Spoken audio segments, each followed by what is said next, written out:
CTD ऐं वफ़ाक़ी तहक़ीक़ाती इदारे मीरपुर ख़ास में कार्रवाई करे एमक्यूएम लंडन जा 2 दहशतगर्द गिरफ़्तार करण जी दावा कई आहे।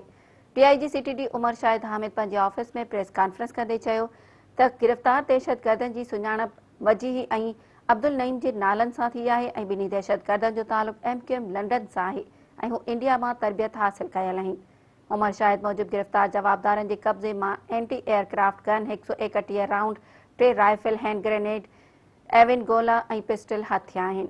हुन चयो त जवाबदारनि जांच दौरान इंकशाफ कयो आहे त 1998 खां 2002 ताईं अनीस एडवोकेट ऐं वासिद जलील हिकु सिस्टम मुतारिफ़ करायो जंहिं सिस्टम तहत सिंध जे ॿियनि शहरनि जे नौजवाननि खे इंडिया में दहशतगर्दी जी ट्रेनिंग ॾियारणी हुई। डीआईजी सीटीडी चयो त जांच दौरान अनीस एडवोकेट ऐं वासिद जलील ख़िलाफ़ दहशतगर्दी में मुलवस हुअण जा सबूत मिलिया आहिनि। अनीस एडवोकेट जो शनाख्ती कार्ड ब्लॉक कयो वियो आहे ऐं हुकूमत खे उन जो नालो ईसीएल में विझण लाइ लिखियो वियो आहे।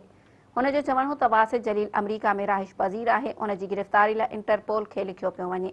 वाज़े रहे त मुबैना दहशतगर्द अब्दुल नईम क़ाइम खानी मीरपुर ख़ास तालीमी बोर्ड जो मुलाज़िम आहे। गिरफ़्तार कयल जवाबदारनि खे दहशतगर्दी टोड़ अदालत में पेश कयो वियो। अदालत जवाबदारनि खे 14 ॾींहनि जे रिमांड ते सीटीडी हवाले करे छॾियो।